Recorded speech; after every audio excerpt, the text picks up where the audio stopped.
discussion about the makeup of the nervous system. And before we get into that, I want to make sure that everyone, please like.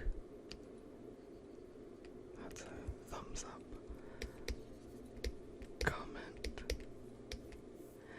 And most importantly, subscribe to the channel. Liking makes sure that everyone else knows that y'all enjoy the videos and what it is that I'm talking about. Commenting on the videos, whether it's good or bad, it lets me know what it is that you liked or what it is that you did not like. Either way, it's useful for me in developing these videos in a more effective manner. And one of the nice things about the YouTube platform, especially the chat platform or comment platform, is that y'all are able to communicate amongst yourselves. So you can communicate with someone that you would otherwise never have the opportunity to, usually because of some sort of geographical distance or barrier. So a very, very useful way to make friends. And another important thing to do is please subscribe to the channel, because that will help grow the channel and it will help me to continue to provide you guys with great content, and the content that hopefully y'all have been enjoying and relaxing to. But before we get to that, I spilled some marinated venison on my microphone, and it is now absolutely filthy, just absolutely disgusting. So please bear with me while I just clean this up. It's just, again, very, very, very disgusting.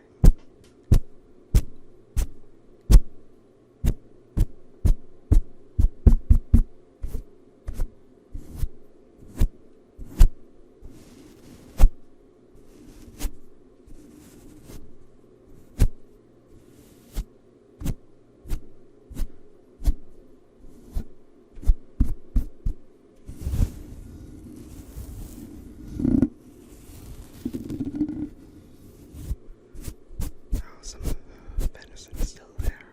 I was gonna call it beef, but it's actually not beef, it's venison. Oh, it smells delicious.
So in part 1, we left off with talking about how damaged nerve fibers regenerate, and we talked about the process of degeneration.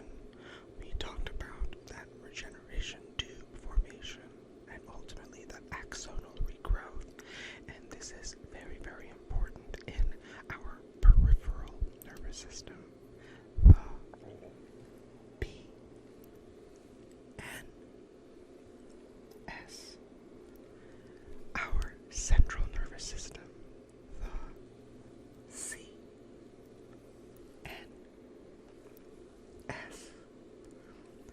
has very limited regenerative abilities.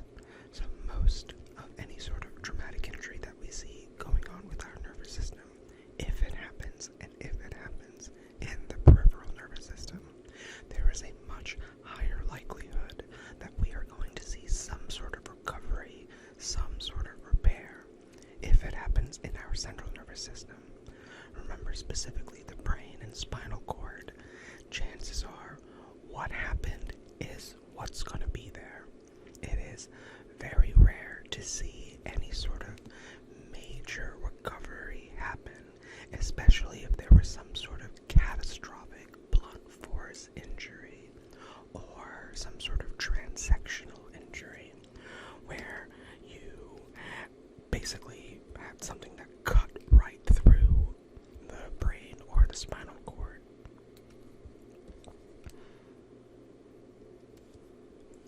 So, continuing on with part 2, I want to now talk about the makeup of how an electrical charge difference occurs across a cell membrane. So, we are talking about the makeup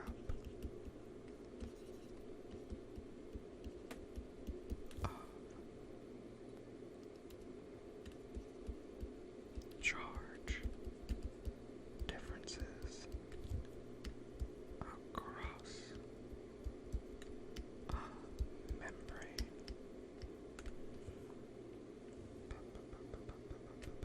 There we go. Yep. So, what do I mean by this? Every cell in our body has a tiny electrical charge difference, meaning that if we look at the inside of the cell, so we'll say this is the inside versus the outside, there are going to be a certain number of positive charges and negative charges on the inside of the cell, and a certain number of positive charges on the outside of the cell, as well as a certain number of negative charges on the outside of the cell. This is just a overall charge difference. And if you count them up, and again, this is a simplified way of looking at it, if you count them up, you will have a net negative number of certain charges on one side versus a net positive number of charges on the other side. You basically just cancel out all of the negatives and all of the positives and see where the ultimate negative charges. Generally, whenever we're talking about charge differentials, we are almost always talking about things from with respect to the inside of the cell, and this will make more sense as we are going through and talking about action potentials and how things move across the cell. But it is important for now to understand that we have a certain number of positives and negatives inside, and a certain number of positives and negatives on the outside. So, like I said, every cell in the body has a tiny electrical charge difference, but in neurons specifically, the difference is like a fully charged battery, ready to send a signal at a moment's notice. This difference is known as the membrane potential.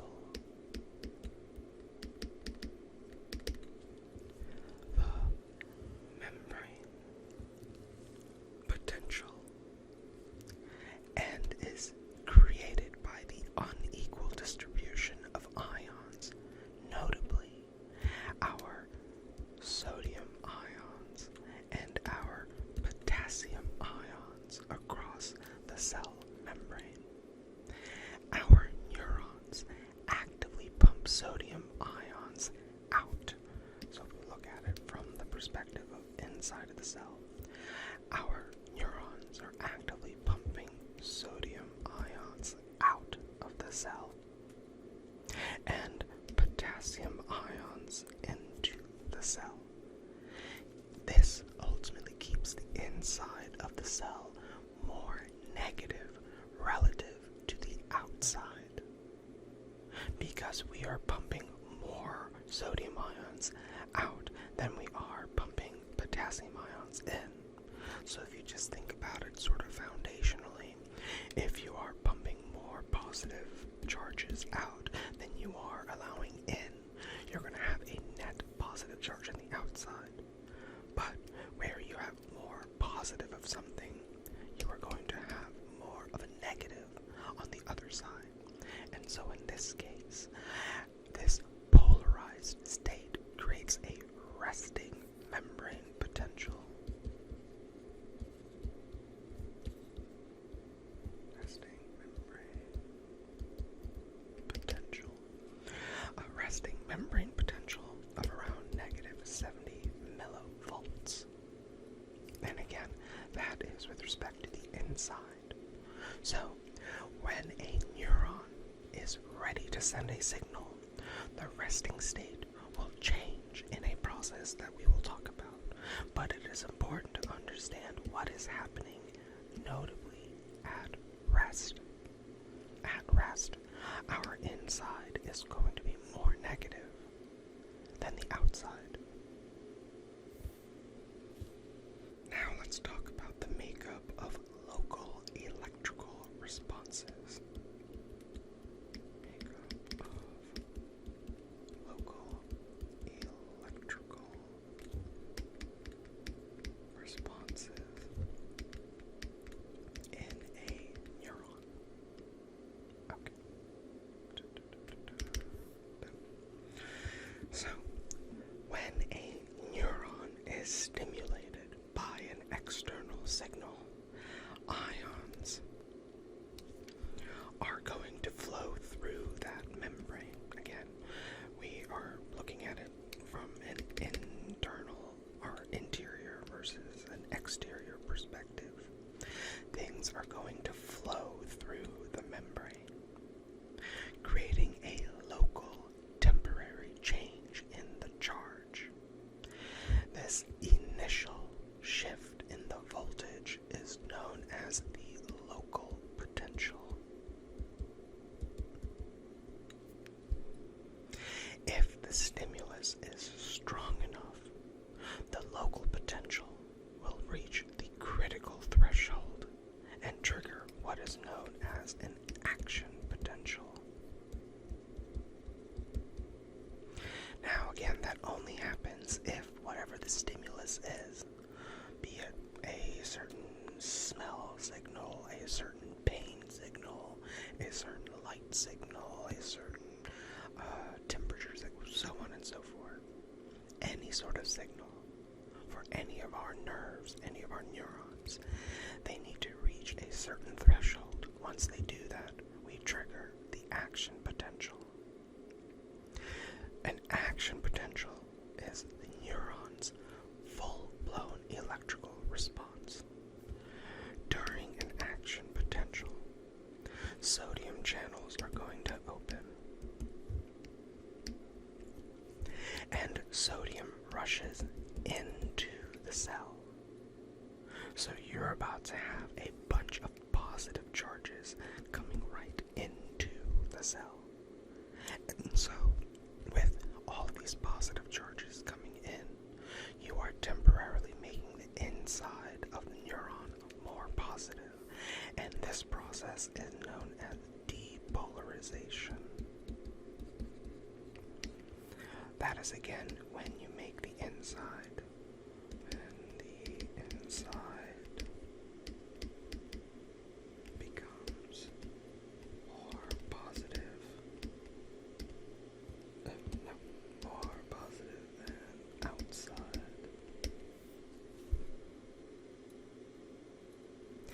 After that, our potassium channels open. And when the potassium channels open, we are going to allow our potassium to flow out of the cell. And if you have a bunch of positive charges flowing out of the cell, so let's see, let's clean this up.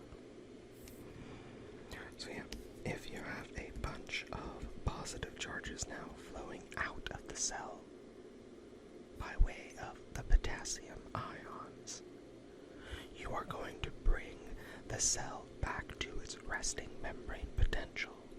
Because now you are getting rid of a bunch of positive things from the inside. If you get rid of a bunch of positive things, you are going to make that environment more negative again. This process is known as repolarization. Wait, am I spelling this right? Repolarization. Yes, there. So yeah, that process is bringing it back to the resting membrane potential. Back to the resting membrane potential. Now let's talk about the makeup of how local responses generate a nerve signal. Makeup of local responses generating a nerve signal. There we go. So, once an action potential is generated, again, once we have gone beyond the threshold from local potential to action potential, once that signal is strong enough, it is going to travel down the axon. It is going to travel down the axon like a wave. This wave is a nerve signal. A rapid, self-propagating shift in the membrane potential. As each segment of the axon depolarizes and repolarizes, the action potential continues to move forward. Ideally, hopefully this is to ensure, all of this is happening to ensure that the signal is reaching its target without losing any strength. In myelinated fibers,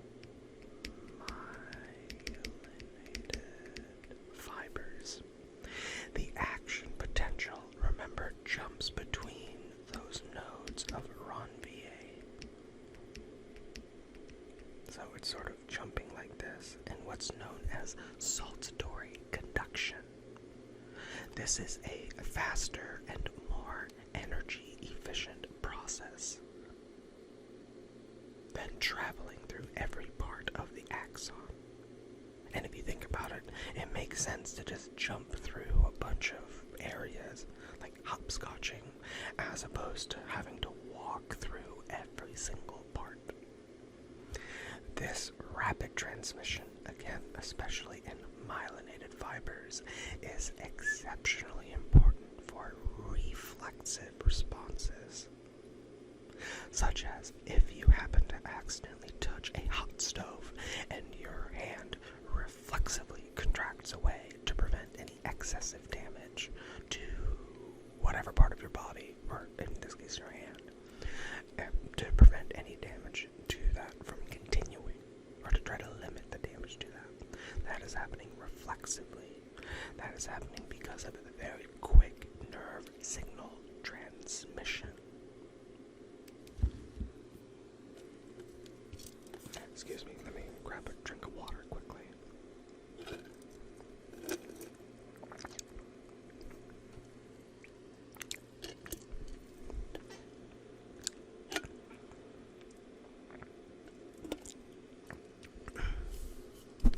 Delicious.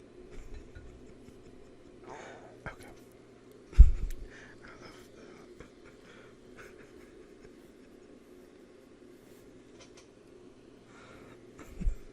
The swallowing sounds and the reverberating sounds that happen, and I hope you all enjoy them as well. Where was I? Oh yeah. So now let's talk about the makeup of conducting a nerve signal down the axon. So the makeup of conducting nerve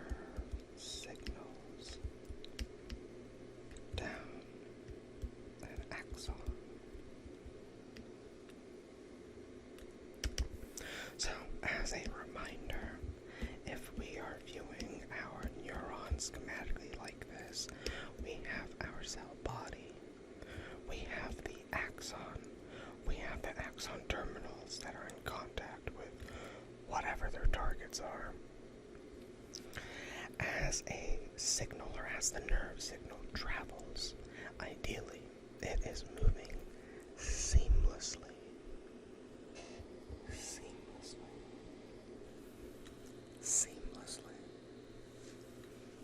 along the axon, thanks to a series of voltage-gated ion channels. These channels, so we call them voltage-gated ion channels. These channels are going to open or close in response to changes in the membrane potential, allowing the action potential to flow continually along the axon, going from the cell body or the neurosoma to these axon terminals. In unmyelinated fibers, this process is going to be much slower because every single time the action potential moves, it must regenerate at each segment of the axon. In myelinated fibers, the signal skips again. You have all of these chunks of myelin, juicy, delicious, fatty myelin, that allows for the signal to just basically skip ahead of the line. So it allows for the signal to reach its destination a lot faster than having to generate a signal every single point as you are moving along.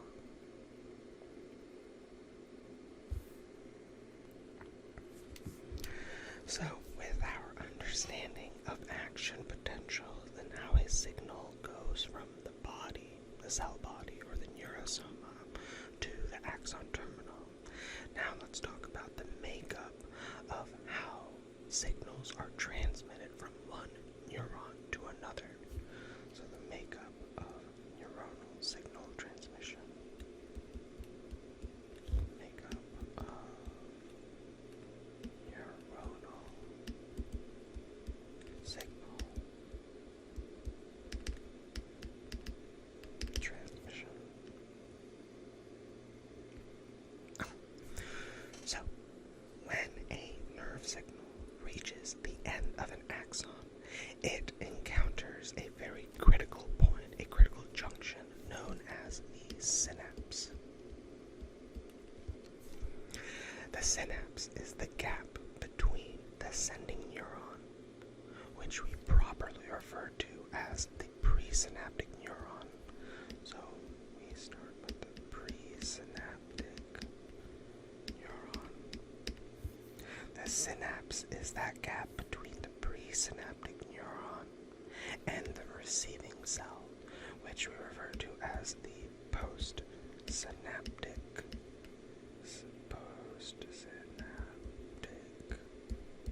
neuron. The synapse is that contact point between the two neurons. This is where electrical signals get translated into chemical messages, allowing for communication between one neuron to another neuron. So, how it works is that we have the arrival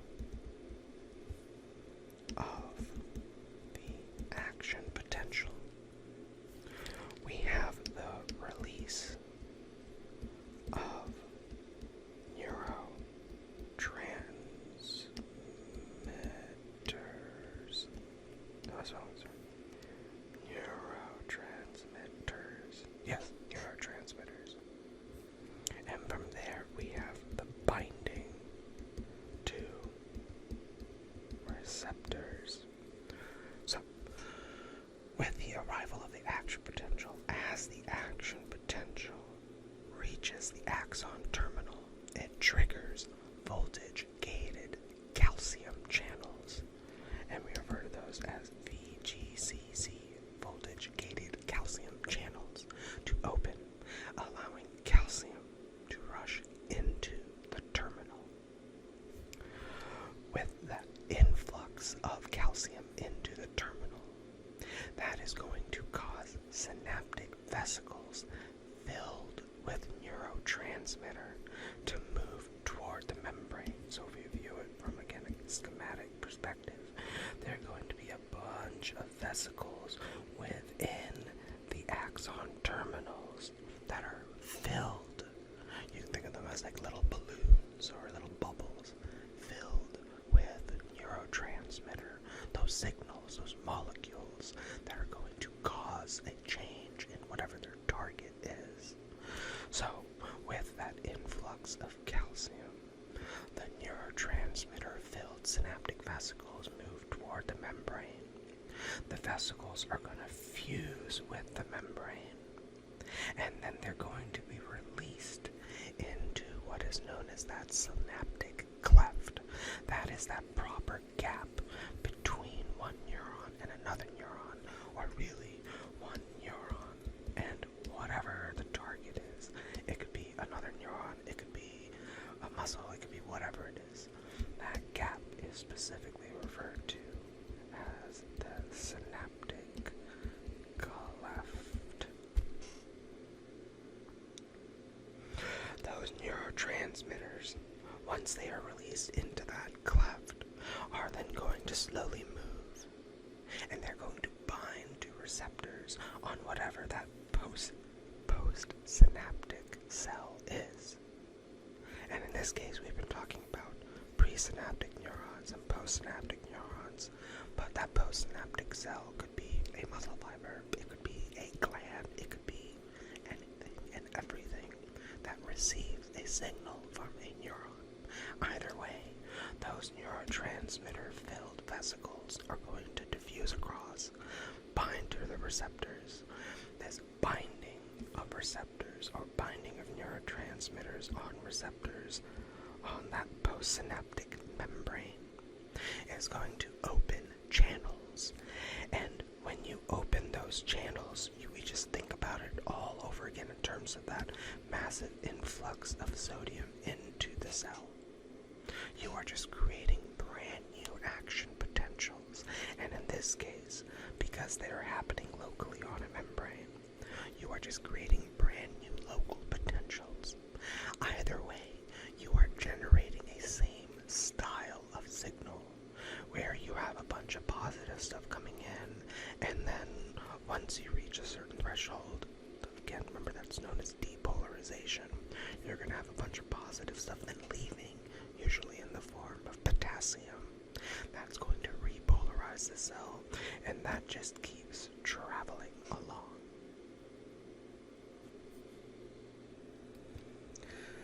Now that we understand how these signals are being sent, let's talk about what the signals ultimately relay, and those are specifically those neurotransmitters, which are otherwise also known as neuromodulators, depending on what their action is or what action we are observing. So now let's talk about the makeup of neurotransmitters and neuromodulators. Did I spell that right?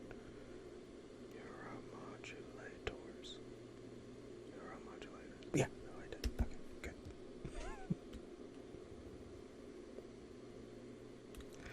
It's amazing. I can remember so many things, and I have to, especially, to be able to teach this stuff and teach this confidently. But there's also a limit to how much you can remember, and usually for me, it's the spelling that kind of falls by the wayside, so I always have to double check myself. But I imagine for you guys listening to me talking about this and listening to my nonsensical asides and self-corrections, hopefully it's enjoyable for you.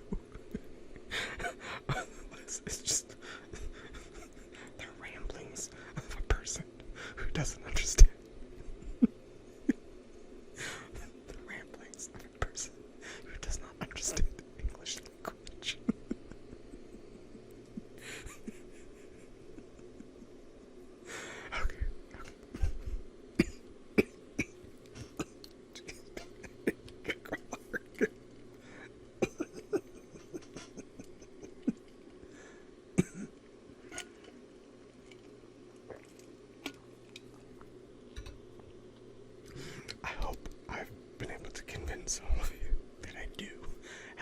understanding of the English language as tenuous as it might be. Okay. Where was it? Oh, yeah. So, makeup of neurotransmitters and neuromodulators.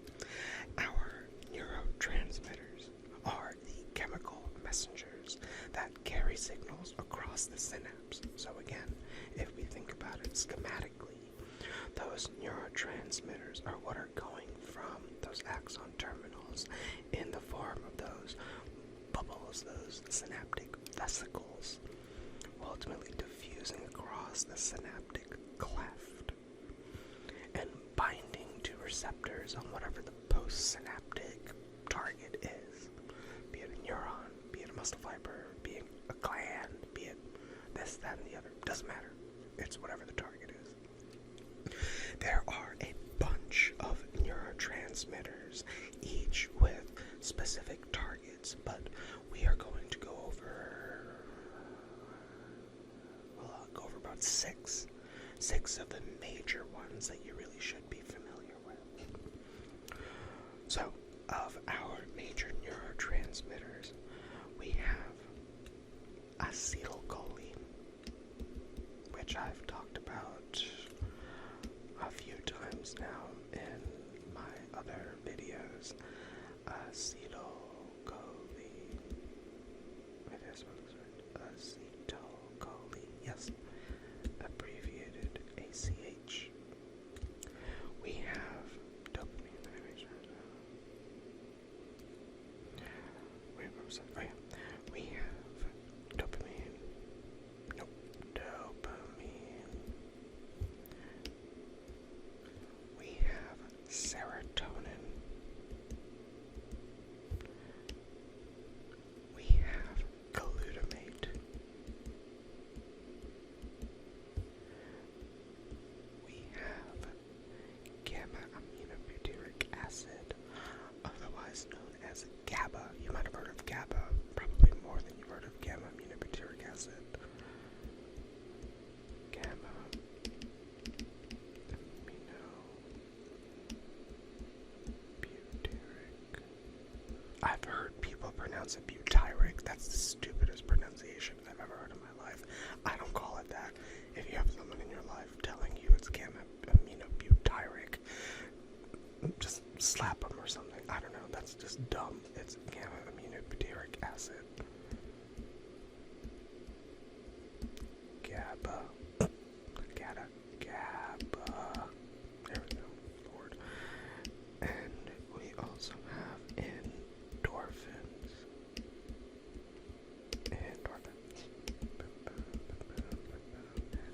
Okay. So, acetylcholine is going to be a key player, probably the key player in muscle activation, especially skeletal muscle activation, but it is also important in learning and memory. So we have muscle activation.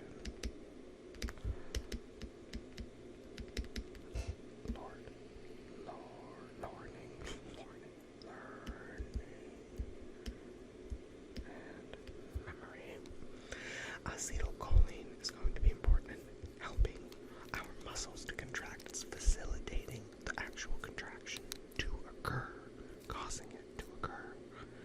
And to that end, as I mentioned, because it's important in skeletal muscle, it is crucial for our voluntary movements. Anytime we want to raise our hands, you're going to need acetylcholine. Dopamine. You've probably heard, especially in the news, for one reason or another. It's usually in the news pretty regularly at any given time, especially over the past few years. Dopamine is commonly thought of as the feel-good neurotransmitter. It is linked to our pleasure and reward and motivation centers. It plays a key role in our motor control, and which is why one of the hallmarks of Parkinson's massive dopamine deficiency. L-DOPA, as you might have heard of it, referred to that. Well, I mean, that's what it's called, is a major Parkinsonian medication. But as far as what we need to know it for, dopamine is a feel-good transmitter. It's important for reward and reaffirmation for those rewards, so that you feel like you should keep doing what it is that you're doing. And it's also important in what else? Yeah, no, that's it. I mean, for our purposes, that's all we need to know it for. Our serotonin. Serotonin is often thought of as the mood stabilizer.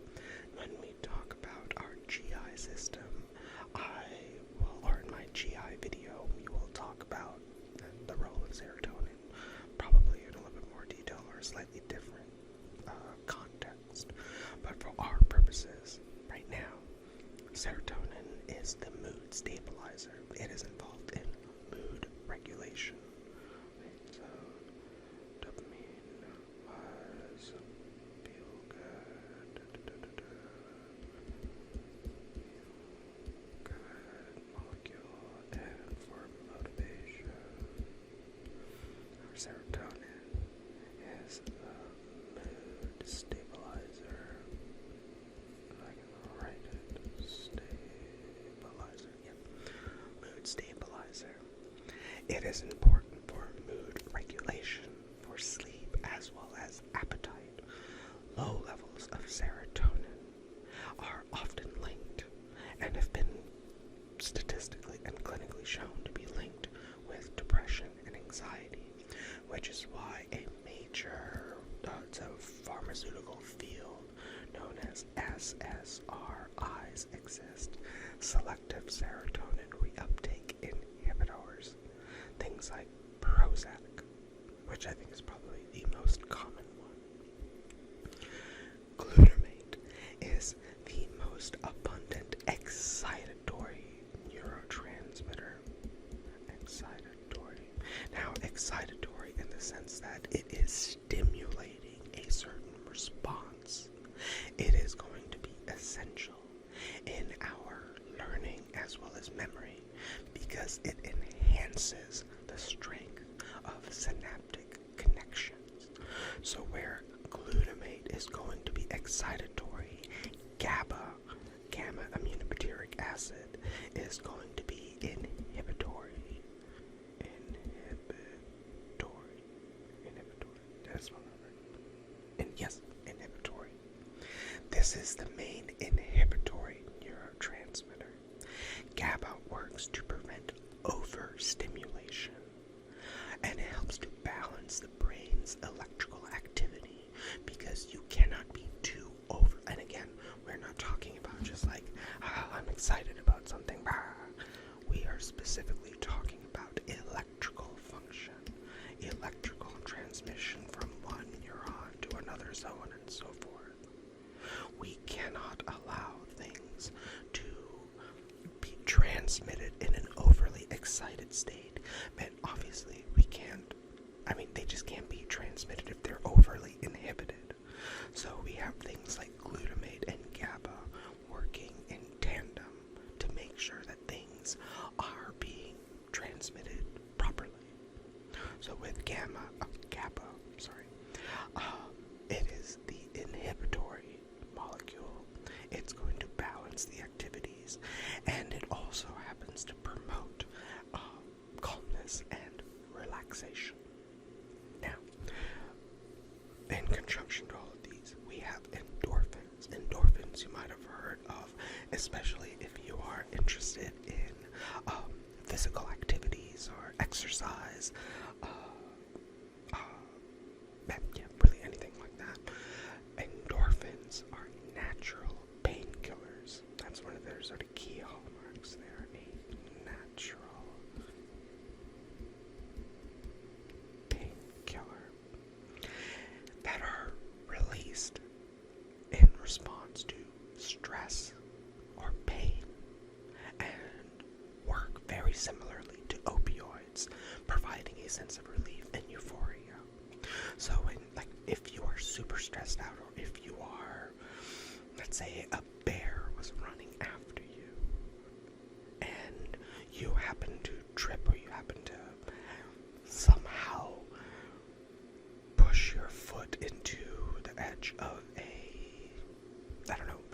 corner of a cinder block or tree or something, and you happen to break your pinky toe, chances are, especially again if you are running away from that bear, you are probably not going to feel the pain associated from breaking your pinky toe. Again, chances are it's pretty high likelihood, because you have endorphins that are being pumped throughout your cardiovascular system that are released in response to pain and stress, especially when you're stressed out, or if you're pushing your body in a sort of exercise, or sort of similar to how you would exercise, but in this case, again, it's a bear chasing after you. But once you outrun that bear, ideally you are in a safe space now, you are probably definitely gonna feel that broken pinky toe, and in a pretty bad way. So your natural opioids can only help you but so much. So we've talked about how signals are being transmitted, but it's also important to understand how signals stop. How do we stop, or how do we, what causes the cessation of a signal from one point to another, because we just don't want it to continue going on in perpetuity. So, let's talk about the makeup of signal cessation. Signal stopping, signal cessation. Yeah, that works. I'm trying to make it sound better, but that's not necessary. Just keep it simple. So, once a neurotransmitter has done its job, the signal needs to stop. Otherwise, like I said, our neurons would be in a constant state of activity, causing overexcitation. That cannot happen. We cannot allow that to happen, because that would throw everything into just a complete and utter tailspin. It would be a complete and utter hot mess.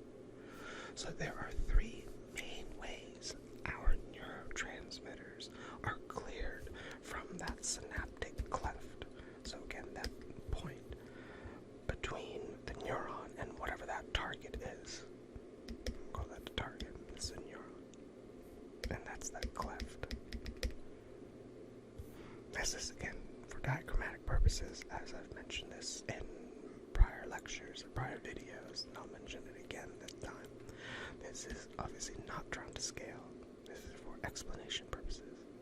So, there are three main ways that our neurotransmitters are cleared from that cleft so that we prevent prolonged stimulation. We have reuptake. We have enzymatic degradation. Enzymatic, yep, okay. Degradation. And we have diffusion.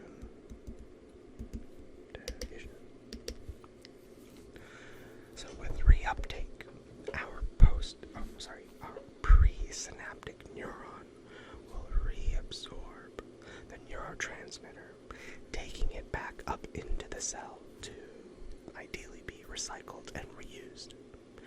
Many antidepressant medications, like I mentioned with SSRIs, those selective serotonin reuptake inhibitors, work by slowing down this process, because if you think about the name itself, selective serotonin reuptake inhibitor, it is slowing down the process of returning the neurotransmitter back to the neuron.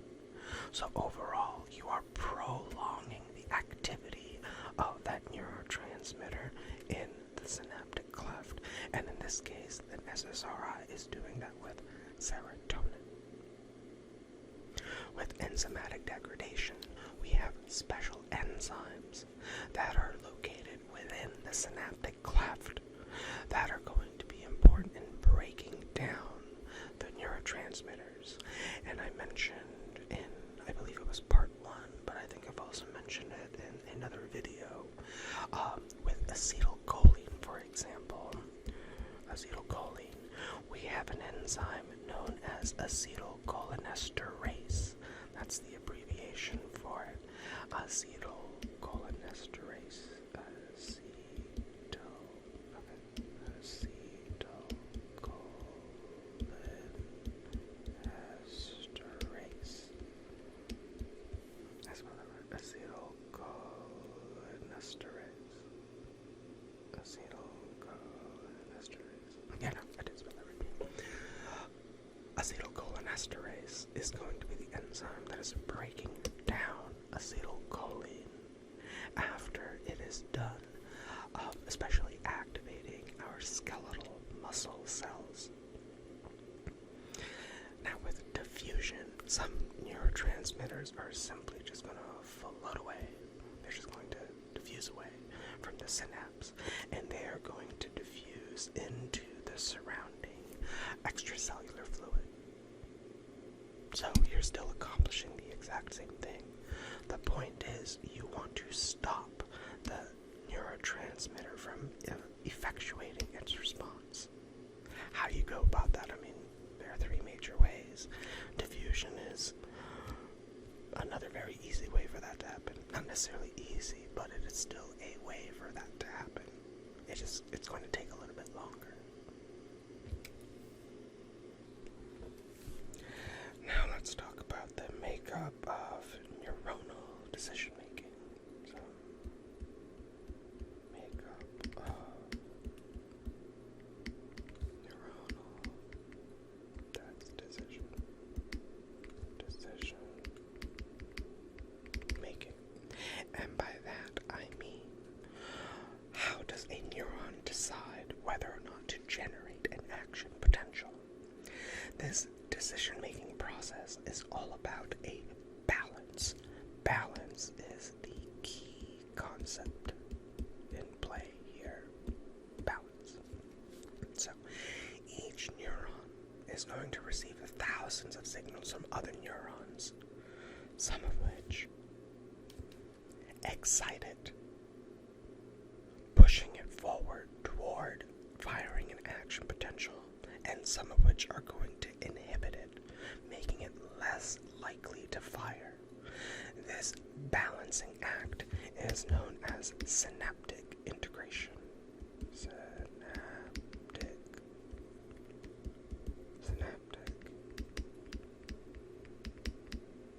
integration. So, with these 2 balancing acts, we have what are known as EPSPs. EPSPs and IPSPs. Excitatory postsynaptic potentials or inhibitory postsynaptic potentials. Excitatory postsynaptic potentials. Again, think of the E versus the I.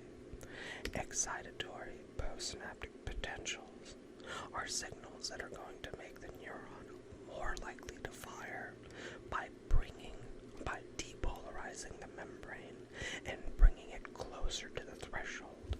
So if you think about a neuron firing, and if this is the threshold, an EPSP brings the membrane closer to that threshold so that it can fire, so that it can properly depolarize. And remember, one of the key players in this case is sodium. Sodium rushing into the cell. An inhibitory postsynaptic potential is going to have the opposite effect. It's going to be, what's going to happen here is we are hyperpolarizing the membrane and moving it further away. So if this is the action potential and this is the threshold, are actually going to push it further down. We are going to make it more difficult for the action potential to fire. Because if you think about it, if this is a threshold and this is the level where you need to fire, if you are further away from it, it's going to be more difficult. You need a stronger signal for something to be generated. Whereas if you are closer to the threshold, it's a lot easier to fire the signal. So the neuron is going to add up all of these incoming EPSPs and IPSPs in a process known as summation.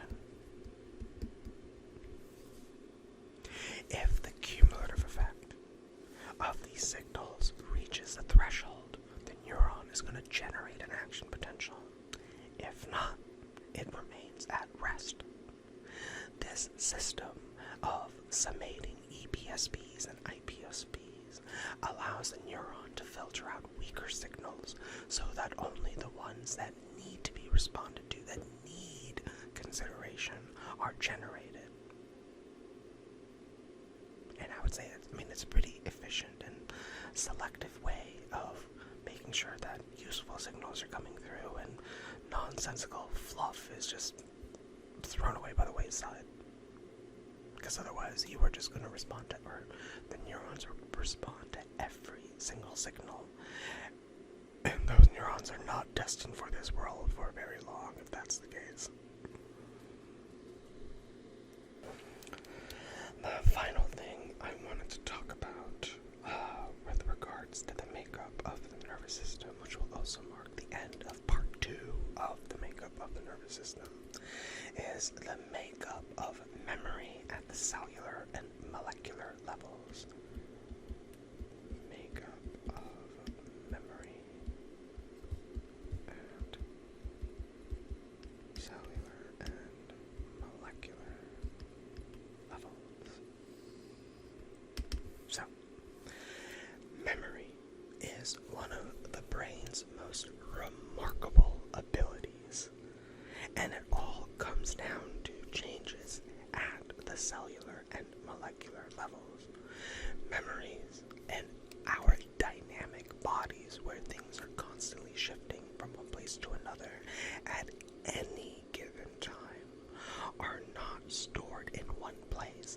Instead, they are distributed across a network of neurons. Oh, God, no. A network of neurons. Boom and boom and boom and boom. Just, yeah, it's just a network, Just, it is a beautifully chaotic but functional network of neurons. And there are a few major ways that memory formation works. We have synaptic plasticity.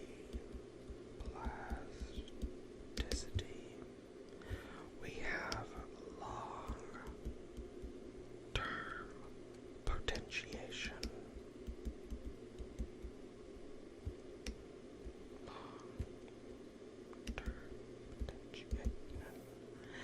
And we have the major molecular changes. So, with synaptic plasticity, this is the ability of synapses, which remember are the connections between neurons, to strengthen or weaken over time, depending on how often they are used or how often they are implemented, activated. So repeated activation of a synapse is going to strengthen it, which ultimately makes it easier to activate in the future. And this is sort of the basis of learning. If we think about that fundamental concept in our body, if we don't use it, we lose it. If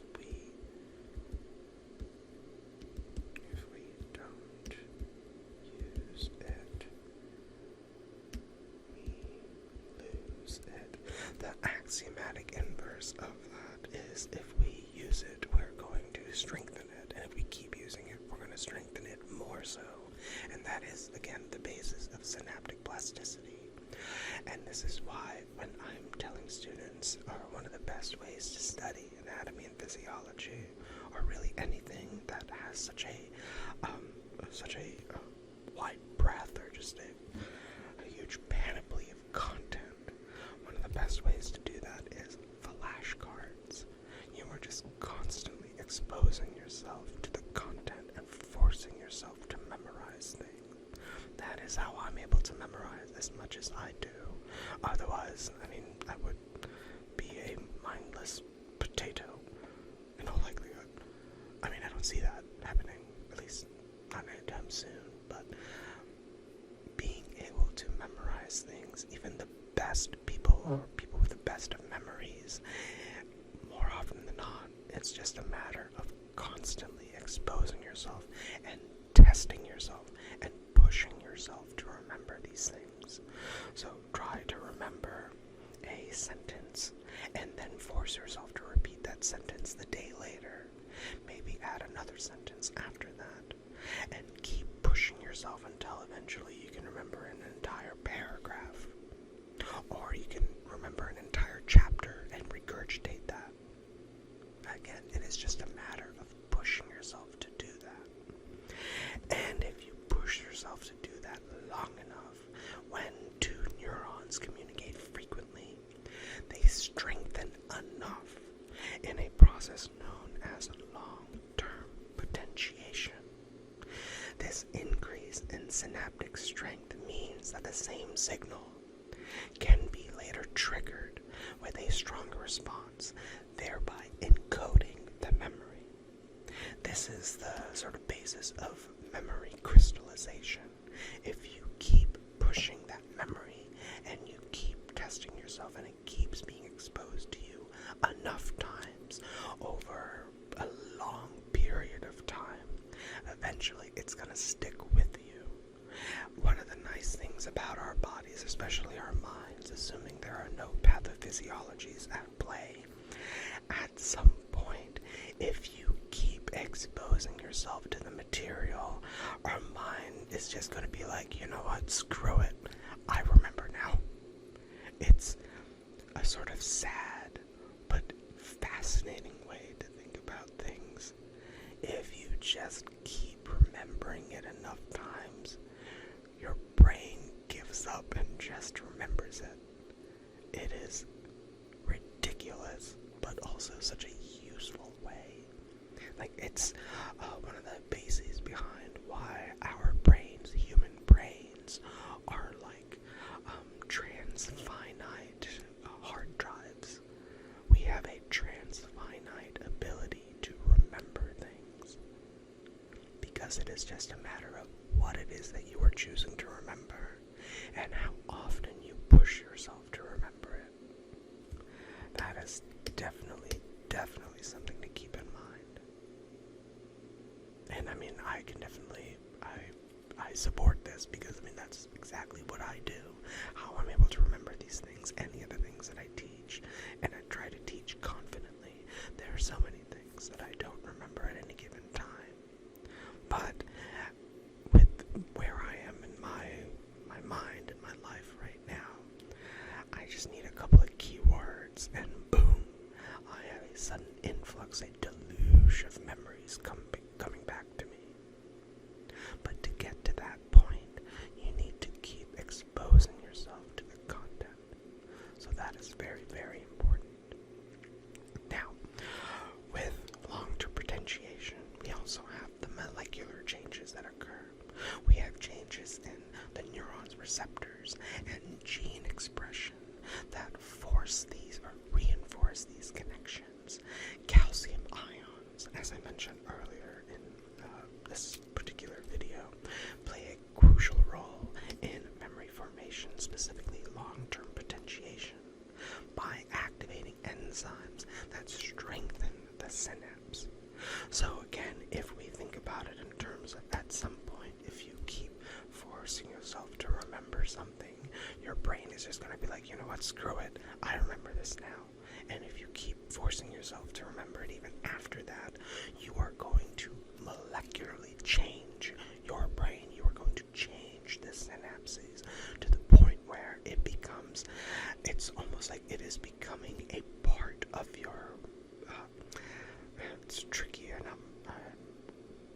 hesitate to say it's a part of your genetics, but it is certainly a part of the gene expression that happens that makes it easy for specific connections to happen from this neuron to this neuron to this neuron to this neuron that gets you from, remember what LTP is, to being able to specifically talk about what LTP is. So hopefully that this is my long-winded spiel of the importance of the importance of flashcards. Flashcards are very important in any part of your life. Yes, this was my physiological justification for flashcards. Okay.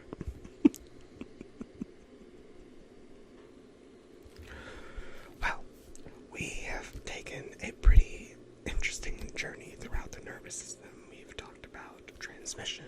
We have talked about how things work with memory at a molecular level.